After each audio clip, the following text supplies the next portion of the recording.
សូមដកដង្ហើមចូលវែងដកដង្ហើមចេញតាមសម្រួលចូលរីករាយជាមួយការដកដង្ហើមចេញនិងដកដង្ហើមចូលប្រកបដោយស្នាមញញឹមនៅក្នុងចិត្តរៀងខ្លួនជាថ្មីម្ដងទៀតសូមស្វាគមន៍បងប្អូនទាំងអស់គ្នាមកកាន់ខ្សែវីដេអូដ៏សំខាន់មួយនេះល្ងាចនេះខ្ញុំនឹងចែករំលែកអំពីអំណាចនៃភាពស្ងប់ស្ងាត់នៅក្នុងព្រះពុទ្ធសាសនាបានបង្រៀនច្រើនមែនទែនបរមបុរាណរបស់យើងក៏បានបង្រៀនកូនចៅតជំនាន់អំពីអំណាចនៃភាពស្ងប់ស្ងាត់អំពីសក្តានុពលនៃភាពស្ងប់ស្ងាត់អញ្ចឹងនៅក្នុងខ្សែវីដេអូនេះខ្ញុំនឹងចែករំលែកអំពីសក្តានុពលនៃភាពស្ងប់ស្ងាត់ហើយយើងទាំងអស់គ្នាគួរតែរក្សាភាពស្ងប់ស្ងាត់នៅក្នុងស្ថានភាពទាំង5ខ្ញុំជឿថាខ្សែវីដេអូមួយនេះនឹងជួយដល់បងប្អូនមិនថាក្មេងមិនថាចាស់នៅពេលដែលស្ដាប់ដោយយកចិត្តទុកដាក់នៅពេលដែលស្ដាប់ដោយការផ្ដោតនឹងទទួលបានផលអំពីខ្សែវីដេអូមួយនេះអាចយកទៅប្រើនៅកន្លែងការងារជាមួយគ្រួសារឬនៅក្នុងស្ថានភាពការជជែកជាមួយមិត្តភ័ក្តិផ្សេងទី1អំណាចនៃភាពស្ងប់ស្ងាត់នៅពេលដែលយើងរក្សាភាពស្ងប់ស្ងាត់មិនមែនមានន័យថាយើងគេចវេះអំពីបញ្ហានោះទេនៅពេលដែលយើងផ្ដល់ឱកាសឲ្យខ្លួនឯងទទួលបានភាពស្ងប់ស្ងាត់មានន័យថាយើងបើកច្រកទ្វាររីករាយជាមួយបច្ចុប្បន្នភាពយើងបើកទ្វារទទួលស្គាល់ភាពអស្ចារ្យនៃបច្ចុប្បន្នភាពរបស់យើងពីព្រោះនៅក្នុងដំណើរជីវិតរបស់យើងប្រចាំថ្ងៃពេលខ្លះយើងអាចរវល់ច្រើនយើងអាចខ្វល់ខ្វាយច្រើនជាមួយអតីតកាលដែលបានកន្លងផុតទៅហើយយើងក៏អាចព្រួយបារម្ភអំពីអនាគតកាលដែលមិនទាន់មកដល់នៅពេលដែលយើងខ្វល់ខ្វាយច្រើនយើងបារម្ភច្រើនអំពីអតីតកាលឬអំពីអនាគតវាធ្វើឲ្យយើងភ្លេចរីករាយជាមួយបច្ចុប្បន្នភាពដែលយើងកំពុងតែមានម្ល៉េះហើយម្ដងម្កាលចូលផ្ដល់ឱកាសឲ្យខ្លួនឯងទទួលបាននូវភាពស្ងប់ស្ងាត់ផ្ដល់ឱកាសឲ្យខ្លួនឯងបានរីករាយជាមួយបច្ចុប្បន្នភាពរបស់ខ្លួនដោយលោកគ្រូថច្ចឋានបានមានសន្និកាថាយើងរាល់គ្នាត្រូវការភាពស្ងប់ស្ងាត់ប្រៀបដូចជារុក្ខជាតិត្រូវការពន្លឺថ្ងៃអញ្ចឹងដែររុក្ខជាតិទាំងឡាយมันអាចមានសម្រស់ស្រស់បំព្រងมันអាចមានសុខភាពល្អប្រសិនបើมันមានពន្លឺថ្ងៃគ្រប់គ្រាន់យើងក៏ដូចគ្នានៅពេលដែលយើងអត់មានភាពស្ងប់ស្ងាត់គ្រប់គ្រាន់ក៏យើងអាចទទួលបានបញ្ញាពេញលេញផងដែរពីព្រោះយើងអាចរវល់ជាមួយបច្ចេកវិទ្យាអាចរវល់ជាមួយបណ្ដាញសង្គមផ្សេងពេលខ្លះទូរស័ព្ទពេលខ្លះកុំព្យូទ័រពេលខ្លះនឹកឃើញសរសេរនេះនឹកឃើញសរសេរនោះពេលខ្លះចង់ផុសនេះចង់ផុសនោះយើងភ្លេចដល់ខ្លួនឯងភ្លេចដល់រីករាយជាមួយបច្ចុប្បន្នភាពរបស់ខ្លួននៅពេលដែលនឹកដល់ចំណុចនេះខ្ញុំនឹកឃើញដល់សុភាសិតមួយដ៏អស្ចារ្យដោយសម្ដេចព្រះមហាឃោសនន្តាព្រះអង្គមានបន្ទូលថាបច្ចុប្បន្នគឺជាមាតានៃអនាគតប្រសិនបើចង់ឲ្យអនាគតរបស់យើងល្អចង់ឲ្យអនាគតរបស់យើងពោរពេញទៅដោយធម៌ពលយើងគួរថែរក្សានៅមាតារបស់យើងឲ្យបានល្អមានន័យថាយើងគួរថែរក្សានៅបច្ចុប្បន្នភាពរបស់យើងឲ្យបានល្អប្រសិនបើបច្ចុប្បន្នភាពយើងខ្វល់ខ្វាយច្រើនយើងអត់ទាំងមានពេលរីករាយជាមួយបច្ចុប្បន្នភាពផងតែយើងអាចរំពឹងឲ្យអនាគតរបស់យើងប្រសើរមិនដាច់ខាតម្ល៉េះហើយព្រះអង្គមានសន្និកាថាចូលរក្សានៅបច្ចុប្បន្នភាពឲ្យបានល្អប្រសិនបើចង់ឲ្យអនាគតរបស់យើងប្រសើរចង់ឲ្យអនាគតរបស់យើងរីករាយចង់ឲ្យអនាគតរបស់យើងដូចអ្វីដែលយើងចង់បានទី2គួររក្សាភាពស្ងៀមស្ងាត់ ในពេលដែលយើងខឹងមែនតើនៅពេលដែលយើងខឹងជាមួយអ្នកណាម្នាក់ឬមួយនៅពេលដែលយើងខឹងជាមួយស្ថានភាពណាមួយអារម្មណ៍វាពុះកញ្ជ្រោលធម្មពលអវិជ្ជមានវាពុះកញ្ជ្រោលហើយពាក្យសម្ដីរបស់យើងនឹងប្រហែលជាមិនល្អពាក្យសម្ដីរបស់យើងប្រហែលជាពោពេញទៅដោយត្រគុះបោះបោកប៉ុន្តែហើយសតិឬក៏សមាធិមានតួនាទីសំខាន់ខ្លាំងមែនទែនដែលជួយឲ្យយើងយល់អំពីស្ថានភាពដែលយើងកំពុងតែខឹងនៅក្នុងព្រះពុទ្ធសាសនានៅក្នុងអដ្ឋង្គិកមៈទាំង8ព្រះអង្គបានពន្យល់អំពីសមាវាចាការប្រើប្រាស់ពាក្យពេចន៍ដោយប្រពៃការនិយាយដោយប្រពៃព្រោះមែនតើនៅពេលដែលយើងខឹងហើយយើងអាចប្រើពាក្យសម្ដីសមរម្យទេយើងអាចមានសមត្ថភាពគ្រប់គ្រងអារម្មណ៍របស់យើងឬមួយយើងអាចមានសមត្ថភាពគ្រប់គ្រងនៅពាក្យសម្ដីរបស់យើងទេយើងអាចជះកំហឹងរបស់យើងតាមរយៈពាក្យសម្ដីហើយបុរាណក៏បាននិយាយទៀតថានៅពេលដែលយើងខឹងអ្នកណាម្នាក់ប្រៀបដូចជាយើងកំពុងតែកាន់នៅដុំថ្មឬមួយប្រៀបដូចជាយើងកំពុងតែកាន់នៅភ្លើងដុតក្តៅមុននឹងយើងជះតែគេគឺយើងដោយព្រះសម្មាសម្ពុទ្ធបានសម្ដែងថានៅពេលដែលយើងខឹងនរណាម្នាក់ប្រៀបដូចជាយើងកំពុងតែកាន់នៅដុំថ្មដុតក្តៅឬមួយក៏រងើកភ្លើងដុតក្តៅមុននឹងយើងជះរងើកឬក៏បោះមុននឹងយើងបោះរងើកភ្លើងនឹងទៅគេមានន័យថារងើកភ្លើងនឹងបានជះកម្ដៅមកលើយើងហើយបាត់ហើយអញ្ចឹងប្រសិនបើយើងកំពុងតែខឹងនរណាម្នាក់ឬមួយខឹងជាមួយស្ថានភាពអីមួយចូលកុំនិយាយចូលកុំប្រតិកម្មតបភ្លាមនៅក្នុងចំណុចនេះព្រះសម្មាសម្ពុទ្ធបានបង្រៀនយើងមិនឲ្យយើងខឹងទេពីព្រោះយើងជាមនុស្សយើងមិនអាចជៀសផុតបានទេមិនអាចជៀសវាងបានទេក្នុងការខឹងជាមួយបុគ្គលណាម្នាក់នោះប៉ុន្តែគ្រាន់ថានៅពេលដែលយើងខឹងជាមួយបុគ្គលណាម្នាក់នៅពេលដែលយើងខឹងជាមួយស្ថានភាពណាមួយចូលកុំប្រើអារម្មណ៍របស់យើងកុំជះកំហឹងរបស់យើងភ្លាមតាមរយៈការប្រតិកម្មតប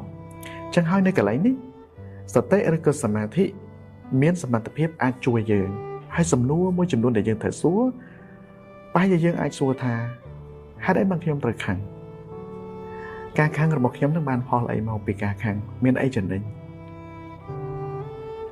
កំហឹងនឹងវាជាអារម្មណ៍ដែលកើតឡើងមកផ្លែតទៅវារសាត់បាត់ទៅហើយពេលខ្លះការខឹងនឹងមិនមែនយើងទេប៉ុន្តែវាជាទោសៈដែលកើតឡើងនៅក្នុងសន្តានចិត្តរបស់យើងហ្នឹងបណ្ដាលឲ្យយើងនិយាយពាក្យសម្ដីមិនសមរម្យម្ល៉េះហើយកន្លែងហ្នឹងសមាធិឬក៏សតិមានតួនាទីសំខាន់ខ្លាំងមែនទែនក្នុងការជួយយើងភាសាអង់គ្លេសថា the hour or the day shall pass អញ្ចឹងកំហឹងរបស់យើងក្តីការខឹងទាំងឡាយដែលកើតមានក្តីវាអត់នៅជាមួយយើងរហូតទេវាគ្រាន់តែមកលងរបស់យើងហើយវាគ្រាន់តែមកលេងសើចជាមួយយើងមកផ្លេតវាទៅបាត់ហើយអញ្ចឹងធ្វើម៉េចកុំឲ្យចាញ់បោកនៅអារម្មណ៍របស់យើងនៅពេលដែលយើងខឹងយើងកំពុងចាញ់បោកនៅអារម្មណ៍តែបើយើងអត់មានសតិអត់មានស្មារតីគ្រប់គ្រាន់ទេយើងអាចនឹងប្រើពាក្យសម្ដីមិនសមរម្យយើងអាចបញ្ចេញអាកប្បកិរិយាណាមួយមិនសមរម្យឬមួយយើងអាចបញ្ចេញនៅទង្វើណាមួយមិនសមរម្យដែលអាចប៉ះពាល់ហើយអ្វីដែលសំខាន់ណានៅពេលដែលយើងខឹងពេលខ្លះយើងនិយាយដល់អត់គិតទេនិយាយដោយអត់មានសតិស្មារតីទេទោះឲ្យយើងនិយាយហើយបានមកសន្ទុះក្រោយបានយើងនឹកឃើញហើយសោកស្ដាយថាអត់គួរនិយាយយ៉ាងដាក់បុគ្គលនឹងសោះខ្ញុំអត់គួរបញ្ចេញអាកប្បកិរិយាបែបហ្នឹងសោះឃើញទេមានន័យថាវាមានមុខពីរ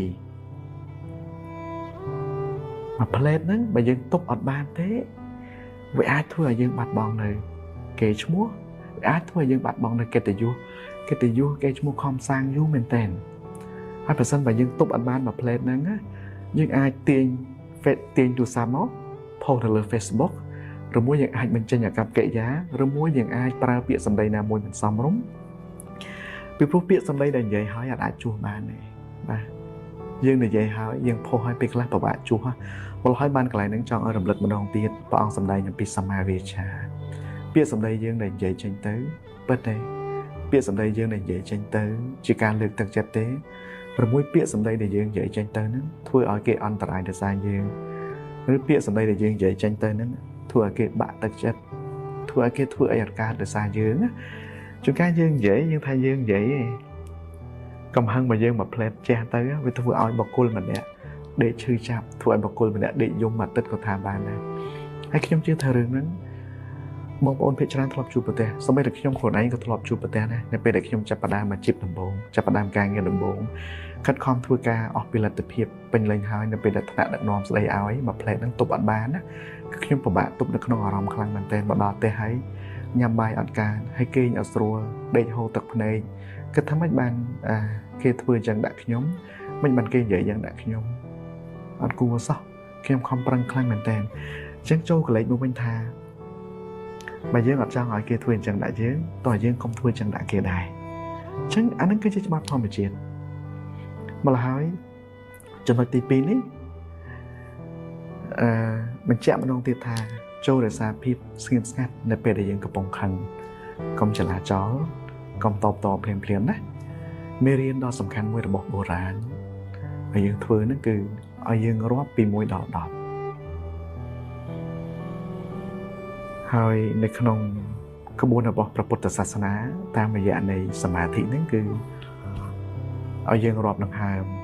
ឲ្យយើងរៀនដកដង្ហើមឧទាហរណ៍ថាដកដង្ហើមចូលចេញរាប់1ចូលចេញរាប់2ចូលចេញរាប់3បើសិនបើយើងមានសមត្ថភាពរាប់ពី1ដល់10មានន័យថាយើងមានសមត្ថភាពគ្រប់គ្រងខ្លួនឯងហើយអញ្ចឹងយើងមានសមត្ថភាពគ្រប់គ្រងនៅពាក្យសម្ដីយើងមានសមត្ថភាពគ្រប់គ្រងនៅទង្វើរបស់យើងបានហើយអញ្ចឹងកន្លែងនេះពិតជាមានសារៈសំខាន់ខ្លាំងមែនទែនហើយចំណុចទី3គួររក្សាភាពស្ងៀមស្ងាត់នៅពេលដែលយើងឮនរណាម្នាក់និយាយដើមយើងឬមួយបុគ្គលណាម្នាក់ប្រើភាសាត្រគោះបោះបោកដាក់យើងដែលយើងមិនពេញចិត្តយើងមិនចង់ឮវាជារឿងធម្មតានៅពេលដែលយើងឮនរណាម្នាក់និយាយដើមយើងនិយាយមិនល្អពីយើងប្រកាសជាអត់សប្បាយចិត្តយើងប្រកាសជាអត់ពេញចិត្តហើយអានឹងគឺជារឿងធម្មតាមិនថាខ្ញុំមិនថាបងប្អូនដែលកំពុងស្ដាប់ទាំងអស់គ្នាតែបើយើងអាចរក្សាភាពស្ងៀមស្ងាត់បានមានន័យថាយើងឈ្នះខ្លួនឯងនៅក្នុងដំណើរជីវិតរបស់យើងកុំរំពឹងថាយើងជៀសផុតពីរឿងទាំងអស់ហ្នឹងក្នុងកន្លែងធ្វើការមានមនុស្ស10នាក់20នាក់30នាក់40នាក់ភាគច្រើនចូលចិត្តស្រឡាញ់គ្រប់យើងកុំប្រកាសថាទាំងអស់គោរពស្ដាប់ស្រឡាញ់យើងដែរអញ្ចឹងវាជារឿងធម្មតារបស់ធម្មជាតិដោយព្រះសម្មាសម្ពុទ្ធបានលើកឡើងថានតហិលោកេអនន្តិតា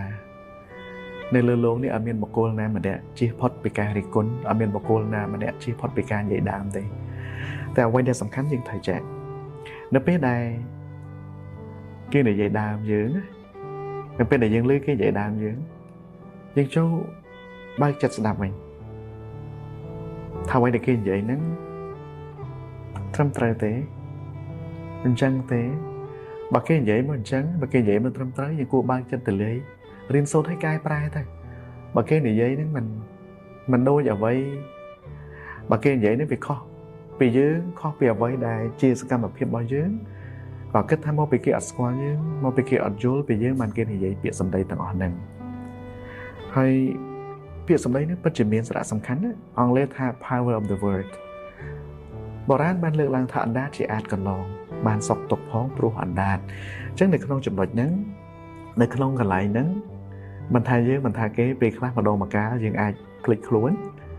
ហើយអ្នកដែលនិយាយដើមគេហ្នឹងមិនត្រឹមតែទទួលផលអាក្រក់សម្រាប់ខ្លួនឯងទេប៉ុន្តែបានបង្កើតនៅ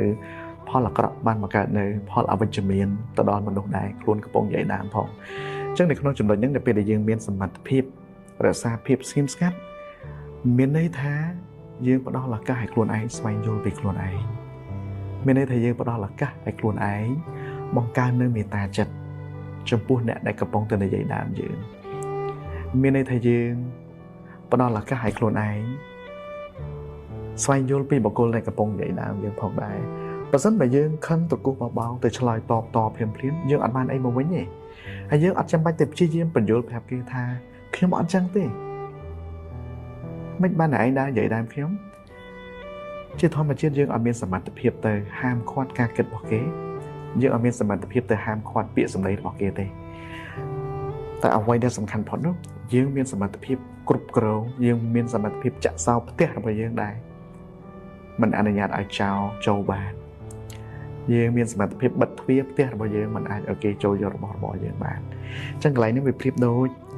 យើងមានសមត្ថភាពក្នុងការឃុំគ្រងនៅចិត្តរបស់យើងអត់អាចមានសមត្ថភាពទៅឃុំគ្រងចិត្តរបស់គេការគិតរបស់គេទេពីព្រោះអានេះលើសពីដែនកំណត់នៃការគ្រប់គ្រងរបស់យើងហើយប៉ុន្តែយើងមានដែនកំណត់ក្នុងការគ្រប់គ្រងខ្លួនឯងក្នុងការគ្រប់គ្រងចិត្តរបស់យើងបានអញ្ចឹងត្រឡប់មកវិញភាពស្ងប់ស្ងាត់នេះផ្ដល់ឱកាសឲ្យយើងបង្កើននូវមេត្តាចិត្តចំពោះបុគ្គលដែលកំពុងតែនិយាយដើមយើង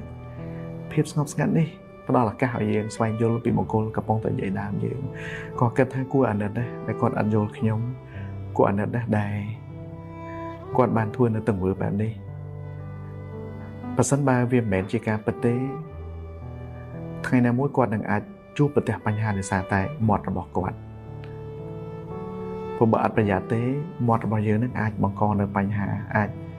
ធ្វើឲ្យយើងខូចកេរ្តិ៍ឈ្មោះខូចកិត្តិយសនៃខ្លួនឯងអញ្ចឹងចំណុចទី3នេះសំខាន់ចូលរក្សាភាពស្ងៀមស្ងាត់នៅពេលដែលលឺនរណាម្នាក់និយាយដើមយើងជាមួយភាសាត្រកួសបោះបោកចំណុចទី4គួររៀនរក្សាភាពស្ងៀមស្ងាត់នៅពេលដែលមានចំនួនកើតឡើងមិនថាជាមួយគ្រួសារជាមួយមិត្តភ័ក្តិឬមួយនៅកន្លែងការងារវាតែងតែកើតមានឡើងជារឿងធម្មតានៅក្នុងដំណើរជីវិតរបស់យើងជៀសអត់ផុតទេវាកើតឡើងម្ដងម្កាលនឹងហើយតែអ្វីដែលសំខាន់នៅពេលដែលមានចំនួនកើតឡើងចូលកុំប្រកែកចូលកុំឆ្លោះគ្នាយកចាញ់យកឈ្នះរៀងខ្លួនចូលកុំព្យាយាមទម្លាក់កំហុសទៅវិញទៅមកហើយយកខ្លួនឯងថាខ្លួនឯងត្រូវខ្លួនឯងគ្មានកំហុសចូលកុំព្យាយាមធ្វើបែបហ្នឹងនៅពេលដែលយើងព្យាយាមធ្វើបែបហ្នឹងមានន័យថាចំនួនកើតឡើងកាន់តែធំនៅពេលដែលមានចំនួនកើតឡើងម្ដងម្កាលចូលផ្ដល់ឱកាសឲ្យខ្លួនឯង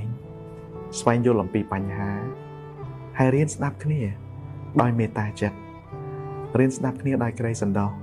ព្រោះចំនួនវាអាចកើតឡើងអំពីការមិនពេញចិត្តចំនួនវាអាចកើតឡើងអំពីយោបល់ឬក៏មតិខុសគ្នាឬចំនួនកើតឡើងដោយការជាប់ជំពាក់ទៅលើអ្វីមួយនៅក្នុងស្ថានភាពរបស់យើងម្ល៉េះហើយនៅពេលដែលវាកើតឡើងម្ដងម្កាលរឿងដែលសំខាន់នោះចូលផ្ដល់ឱកាសឲ្យខ្លួនឯងរក្សាភាពស្ងៀមស្ងាត់ស្វែងយល់អំពីស្ថានភាពថាម៉េចបានរឿងនឹងកើតឡើងរឿងនេះវាកើតឡើងមកពីណាខ្លះបណ្ដាលមកពីអីនៅពេលដែលយើងផ្ដល់ឱកាសឲ្យគ្នាទៅវិញទៅមកស្ដាប់គ្នាទៅវិញទៅមកដោយមេត្តាស្ដាប់គ្នាទៅវិញទៅមកដោយក្តីសន្តោសអញ្ចឹងរឿងធំទៅជារឿងតូចរឿងតូចអាចធ្វើឲ្យលែងមានរឿងម្ល៉េះនៅក្នុងចំណុចនេះព្រះពុទ្ធសាសនាបានបង្រៀនមេរៀនដ៏សំខាន់មួយគឺការស្ដាប់គ្នាដោយមេត្តាចិត្តការស្ដាប់គ្នាដោយមិនវិនិច្ឆ័យគឺអនុញ្ញាតឲ្យមិត្តភ័ក្តិឬឲ្យដៃគូរបស់យើងហ្នឹងនិយាយឲ្យបានចប់ហើយយើងស្ដាប់ទៅលើបញ្ហារបស់គេឲ្យបានចប់សិនជួនកាលបញ្ហាដែលកើតឡើងហ្នឹងវាមិនមែនកើតឡើងមកអញ្ចឹងទេជួនកាលពេលខ្លះគោលបំណងនៃជួនកាលបញ្ហាដែលកើតឡើងហ្នឹងវាមិនមែនអញ្ចឹងជួនកាលបុគ្គលម្នាក់ព្យាយាមជួយយើងដល់ពេលវាមិនមែនទៅជាដំណោះស្រាយវាទៅជាបញ្ហាម្ល៉េះហើយត្រូវបើកចិត្តទលាយស្វែងយល់អំពីដៃគូរៀងខ្លួនត្រូវបើកចិត្តទលាយស្វែងយល់អំពីស្ថានភាពត្រូវបើកចិត្តទលាយស្វែងយល់អំពីបញ្ហាថាបញ្ហានេះវាកើតឡើងមកពីណាមិនវាកើតឡើងអញ្ចឹងគួរតែអង្គុយជជែកគ្នាហើយរកដំណោះស្រាយរួមហើយក្នុងពេលខ្លះនៅពេលដែលបញ្ហាកើតឡើងបើអាចផ្ដល់ឱកាសឲ្យខ្លួនឯងទទួលបានភាពស្ងប់ស្ងាត់រៀងខ្លួនសិនក៏បានដែរមានន័យថាកុំចាំបាច់និយាយគ្នាភ្លាមក៏បានដែរកុំចាំបាច់ប្រកែកគ្នាភ្លាមក៏បានដែរផ្ដល់ឱកាសឲ្យគ្នារៀងខ្លួនរក្សាភាពស្ងៀមស្ងាត់5នាទីក្តី10នាទីក្តីកន្លះម៉ោងក្តីឲ្យយើងសម្រួលអារម្មណ៍រៀងខ្លួនហើយបានយើង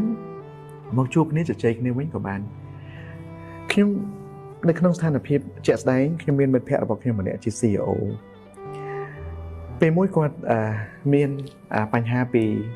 ផ្ទះនៅពេលដែលគាត់ទៅដល់កន្លែងការងារគាត់ត្រូវប្រជុំហើយគាត់គ្រាន់ទៅដល់អារម្មណ៍របស់គាត់នៅតានតឹងដល់ប្រជុំអត់ការទេអញ្ចឹងគាត់រៀបចំប្រជុំគាត់ហាមាត់និយាយចេញមកគឺកំហឹងហាមាត់និយាយចេញមកគឺអាសម្ពាធផ្នែកអារម្មណ៍ហ្នឹងវានៅអញ្ចឹង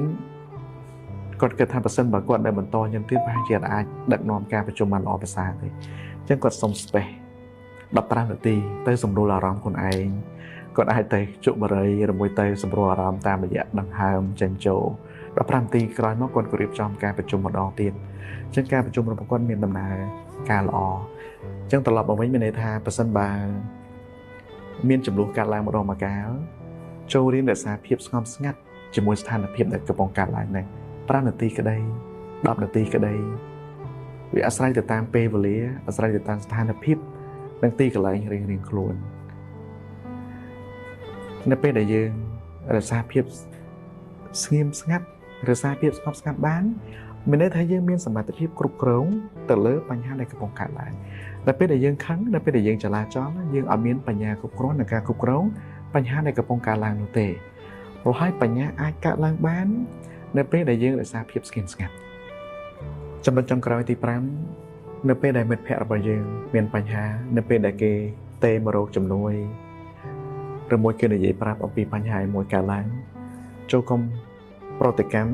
ចលាចលឬមួយក៏ផ្ដល់យោបល់ភ្លាមៗចូលស្ដាប់អំពីស្ថានភាពសិនសូមអនុញ្ញាតគេថាយើងអាចផ្ដល់យោបល់បានទេពីព្រោះពេលខ្លះនៅពេលដែលយើងឮបញ្ហាភ្លាមដែលហេតុតែចង់ជួយគឺយើងចង់ផ្ដល់យោបល់ភ្លាមៗចង់ផ្ដល់ដំណោះស្រាយភ្លាមៗតែយើងភ្លេចគិតថាពេលខ្លះនៅពេលដែលមិត្តភ័ក្តិមានបញ្ហាគេទេមកគេមិនមែនត្រូវការយោបល់យ៉ាងភ្លាមៗទេប៉ុន្តែគេត្រូវការមនុស្សម្នាក់ដែលគេទុកចិត្តគេត្រូវការមនុស្សម្នាក់ដែលស្ដាប់អំពីបញ្ហារបស់គេស្ដាប់ដោយមេត្តាចិត្តស្ដាប់ដោយមិនវិនិច្ឆ័យហើយស្ដាប់ដោយមិនស្ដីបន្ទោសថាមិនបានអញ្ចឹងមិនគួរអនុញ្ញាតឲ្យរឿងអញ្ចឹងកើតឡើងហើយពេលខ្លះគេគ្រាន់តែត្រូវការឲ្យយើងនៅក្បែរគេត្រូវការ present របស់យើងឲ្យយើងនៅក្បែរស្ដាប់ពីបញ្ហារបស់គេអញ្ចឹងមុននឹងយើងផ្ដល់យោបល់យើងគួរតែសុំអនុញ្ញាតពីគេសិនថាតើយើងអាចផ្ដល់យោបល់បានទេហើយបើយើងជួយអត់បានគាត់ឲ្យយើងទុកតួមនុស្សឲ្យយើងតូចចិត្តដែររៀនបង្កើននៅឧបេក្ខាចិត្តមានន័យថាធ្វើចិត្តមិនចលាចលធ្វើចិត្តមិនរីករាយពេកមិនសប្បាយពេកប៉ុន្តែស្ថិតនៅក្នុងលំនឹងមួយដែលយើងអាចទប់លំនឹងចិត្តរបស់យើងបាននៅពេលដែលយើងអាចទប់លំនឹងចិត្តរបស់យើងបានក៏មានន័យថាយើងកំពុងតែជួយមិត្តភ័ក្តិរបស់យើងកំពុងតែមានបញ្ហានោះផងដែរអញ្ចឹងសរុបសេចក្តីមកវិញខ្ញុំជឿថាខ្សែវីដេអូនេះអាចជួយបងប្អូនបានប្រសិនបើបងប្អូនយកទៅអនុវត្តហើយរក្សាភាពស្ងៀមស្ងាត់នៅក្នុងស្ថានភាពទាំង5នេះអំណាចនៃបច្ចុប្បន្នភាពហើយគួររក្សាភាពស្ងប់ស្ងាត់នៅពេលដែលយើងខឹងនៅពេលដែលយើងតក់កុហលទី3គួររក្សាភាពស្ងប់ស្ងាត់នៅពេលដែលយើងឮអ្នកណាម្នាក់និយាយដើមឬគេប្រើភាសាត្រគមមកដាក់យើងទី4គួររក្សាភាពស្ងប់ស្ងាត់នៅពេលដែលមានចំនួនឲ្យកើតឡើងហើយចំណុចទី5គួររក្សាភាពស្ងប់ស្ងាត់ឬក៏ស្ងៀមស្ងាត់នៅពេលដែលមិត្តភ័ក្តិរបស់យើងជួបប្រទះបញ្ហាខ្ញុំជឿថាវាមិនមែនជារឿងងាយស្រួលនោះទេវាជារឿងលំបាកប៉ុន្តែខ្ញុំជឿថាយើងអាចធ្វើបានប្រសិនបើយើង practice យើងហ្វឹកហាត់យើងអនុវត្តបន្តិចម្ដងពីព្រោះវាពិតជាមានផលច្រើនខ្លាំងមែនទែនជួយឲ្យយើងទទួលបាននៅប្រយោជន៍ទទួលបាននៅផលច្រើនមែនទែននៅក្នុងការអនុវត្តនៅចំណុចទាំង5នេះជាថ្មីម្ដងទៀតសូមអរគុណបងប្អូនទាំងអស់គ្នាជូនពរឲ្យបងប្អូនទាំងអស់គ្នាទទួលបាននូវសុខុមាលភាពផ្លូវចិត្តនិងផ្លូវកាយល្អប្រសើររឹងមាំហើយទទួលបាននូវសេចក្តីសុខសុភមង្គលនៅក្នុងដំណើរជីវិតរៀងៗខ្លួនអរគុណច្រើន